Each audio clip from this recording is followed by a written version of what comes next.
தூத்துக்குடி சட்டமன்ற தொகுதி திமுக வேட்பாளரும் அமைச்சருமான கீதா ஜீவன் தீவிர வாக்கு சேகரிப்பில் ஈடுபட்டார். 4 முறை போட்டியிட்டு 3 முறை வெற்றி பெற்ற அவர் 5வது முறையாக மக்களிடம் ஆதரவு கோரினார். அதன்படி ஜார்ஜ் ரோட் பகுதியில் நடைபெற்ற பிரச்சாரத்தின் போது கூட்டணி கட்சியினரின் வரவேற்பை பெற்ற அமைச்சர் கீதா ஜீவன் அம்பேத்கர் சிலைக்கு மாலை அணிவித்து மரியாதை செலுத்தினார். தொடர்ந்து பேசிய கீதா ஜீவன் தொகுதியில் தொடங்கிய பணிகளை தொடர்ந்து நிறைவேற்றவும் புதிய நவீன திட்டங்களை கொண்டு வரவும் மீண்டும் ஒரு வாய்ப்பு வழங்குமாறு ஆதரவு திரட்டினார்.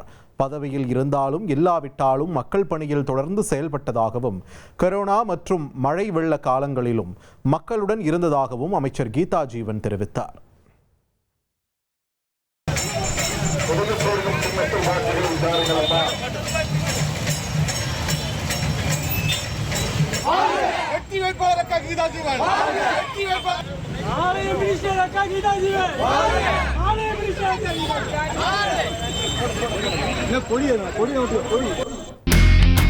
இனி செல்லும் இடமெல்லாம் செய்தி.